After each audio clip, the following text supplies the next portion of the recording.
Es innegable que el año de River ha sido de lo más turbulento de los últimos tiempos. La tranquilidad y confort total que otorgaba Marcelo Gallardo con su manejo de grupo y manera de manejarse en todo ámbito llevó a la institución millonaria a estar demasiado lejos de las polémicas. Esto sumado a los 8 años de éxitos totales del equipo de Gallardo, logrando hitos históricos en la institución. Todo permitía trabajar sin necesidad de preocuparse por pequeñeces o problemas internos, que seguramente lo sabía, pero se resolvían muy puertas para adentro. Pero la ida de Gallardo, con todo lo que eso implica, y la llegada de Martín de Michelis, un hijo de la casa millonaria pero que venía sin experiencia dirigiendo Primera División, ofreció un año en River con muchas exageraciones, ultimátums con poco sentido, una apatía muy marcada con el director técnico y decisiones que han demostrado no que de Michelis es un mal técnico, sino que claramente es alguien que está haciendo sus primeros pasos y por más preparado que esté, todo ese proceso lleva un tiempo y más si están sentados en el banco de uno de los equipos más importantes del mundo, que viene de años de gloria y de procesar la partida de uno de los ídolos más grandes como técnico de la historia de River. Pero bueno, este ataque sistemático de Michelis y su forma de trabajar se ha intensificado recientemente, pero recordemos cuando recién asumió todos eran elogios. La llegada era auspiciosa ya que a pesar de no haber dirigido un equipo de primera división, era técnico de divisiones juveniles dentro del proyecto siempre prestigioso de Bayern Múnich, y la ética de trabajo allí, la filosofía del club y obviamente los palmares con los que cuentan, le daban un espacio a la ilusión del hincha millonario de encontrar un técnico serio, disciplinado y que por sobre todas las cosas buscara ser protagonista, algo que el ADN millonario siempre exige y más luego de la era Gallardo. Como todo técnico se tuvo que acomodar, encontrar el equipo, y recuerdo que una derrota con Belgrano en las primeras fechas no fue un golpazo, pero sí dejaría huella a cómo sería la relación del hincha con el técnico, golpeándolo exageradamente ante cada derrota. Pero justamente derrotas es lo que casi no tendría este primer equipo de Michelis en la primera parte del año, ya que ganaría de punta a punta la liga profesional, con 19 victorias, 4 empates y solo 4 derrotas, pero sobre todas las cosas siendo el reflejo de lo que venía a ofrecer de Michelis, una máquina que iba para adelante y te pasaba por encima. Sé que parece quedar muy lejos este River, pero fue parte integral del proceso de Michelis, que tomó buenas decisiones, junto a jugadores muy ofensivos, con mucha capacidad de gol como Beltrán, un barco súper desequilibrante que fue potenciado por De Michelis, un gran aliendro en la mitad de la cancha y un Monumental que se volvería una fortaleza implacable por mucho tiempo.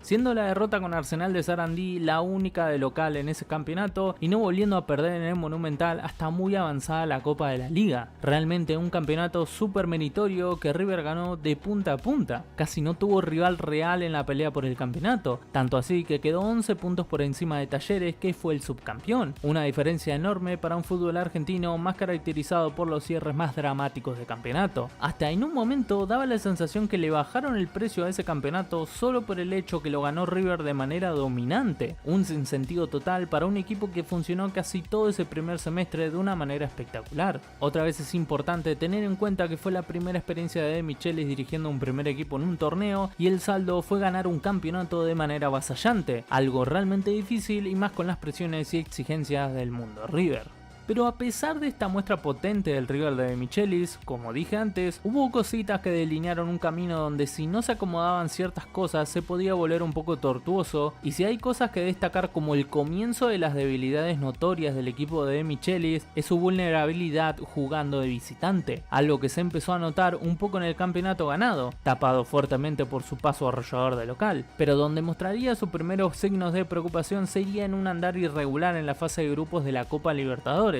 Fase de grupos que se pasaría gracias a la fortaleza del local de River, pero que de visitante tendría partidos realmente flojos, mostrando una cara completamente opuesta. Dos River distintos, uno enfocado y claro para dominar al rival de local y otro con errores, sin impulso, con dudas y falta de estrategia y creación de juego en la cancha, que claramente sufriría su derrota más dura frente a Fluminense por 5-1. El primer cimbronazo en la era de Michelis, a lo que a su vez también traería otro de los puntos más criticados del hincha, algo extra futbolístico, pero que fue cobrando cada vez más peso, que es obviamente las declaraciones de Michelis. Declaraciones en tonos raros, algo defensivos, con poca autocrítica y que trataban de tapar en muchas ocasiones situaciones de debilidades evidentes durante partidos flojos o perdidos por el millonario. Un tópico que puede ser irrelevante por momentos, cobra peso para el hincha al entender, y más cuando el equipo empezó a bajar su nivel, que realmente De Michelis hacía muy poca autocrítica de las alineaciones planteadas, los cambios que realizaba y el verdadero rendimiento de su equipo y de ciertos jugadores, algo que empezó a molestar mucho al hincha y que De Michelis recién entendería para el final de año que por ahí estuvo algo equivocado en el modo en que se predispuso en estas conferencias.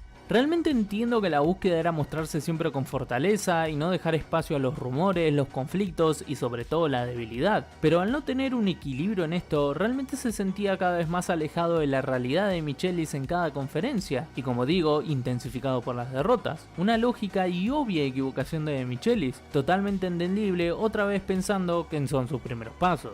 Estas derrotas en Libertadores y este déficit del equipo serían los golpes fulminantes que marcarían un segundo semestre del año bastante turbulento para los de Michelis. La llegada de refuerzos de jerarquía, de viejos conocidos para los hinchas y de promesas interesantes marcarían a un De Michelis que se notó por mucho que no supo administrar un plantel numeroso y lleno de nombres de jerarquía y relevancia. Tener que decidir entre Aliendro, Enzo Pérez, Craneviter, Lanzini, El Piti Martínez, Nacho Fernández, por dar ejemplos del sector de la cancha donde más variantes tenía, es complejo y esto rompería la base principal que había establecido De Michelis en el primer campeonato ganado, y al equipo le costaría mucho acomodarse nuevamente a mitad de año, no solo a los nuevos jugadores, sino que por momentos a un nuevo sistema. El problema era que no había tiempo para acomodarse, los octavos de final de Copa Libertadores estaban ahí, el objetivo máximo de River y más con los refuerzos que llegaron, y a pesar de mostrar una gran reacción de local, de visitante otra vez se vería un River a media máquina que forzaría en el final los penales contra Inter de Porto Alegre, pero que a su vez le traería un problema más a De Michelis, el déficit total en la ejecución de penales, con un Armani claramente sin cualidades de atajador de penales, algo que le valió grandes críticas, y sobre todo que lo dejaría afuera del máximo objetivo del año muy temprano, con un plantel larguísimo que a De Michelis le costó un montón administrar bien para la Copa de la Liga, siendo que también se había quedado afuera muy temprano de Copa Argentina y así comenzó el momento más endeble de la era de Michelis. Con un equipo con mucho menor volumen de juego que en el campeonato pasado, ganando partidos sin hacer grandes méritos e intensificando su flojísimo rendimiento de visitante, ganando muy pocos duelos fuera de casa. A esto se sumaba el factor de que el eterno rival de toda la vida seguía avanzando en la Libertadores, llegando a la final más allá de los merecimientos por la vía de los penales, dejando muy de lado la victoria de los de Michelis de visitante por 2-0 en la Bombonera. Cabe destacar que el equipo de Michelis ganaría los dos partidos que jugó con Boca, pero la llegada de Boca a la final de la Libertadores pesaba muy fuerte del otro lado, y sumado a un equipo que realmente se notaba muy por debajo de lo hecho el semestre pasado, las críticas comenzaron a llover por todos lados.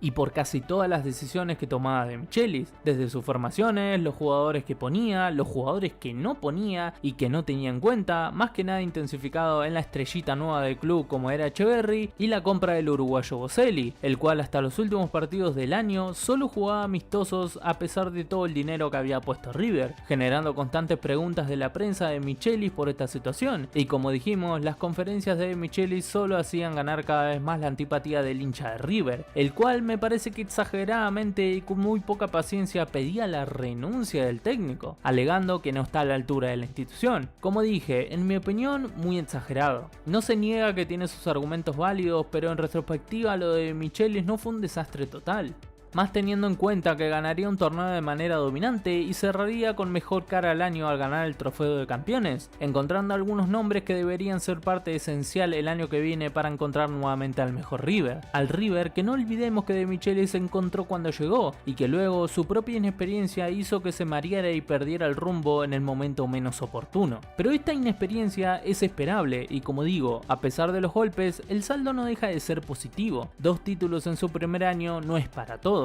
Entiendo que las exigencias piden más, pero De Michelis lo sabe y personalmente creo que tiene la capacidad para encontrar un funcionamiento que lo lleve a ser ese equipo dominante que él busca en todo momento. Pero eso sí, hay errores que no se pueden volver a cometer y eso también lo sabe. El 2024 será clave para ver si De Michelis podrá entrar en la historia grande de River o solo tener una agridulce primera experiencia. Eso solo dependerá de él, porque el material y la institución en la que está ofrecen todo para grandes logros. Veremos si De Michelis tiene lo que hace falta para mantener a River en lo más alto de nuestro continente y mantener el enorme legado del muñeco Gallardo.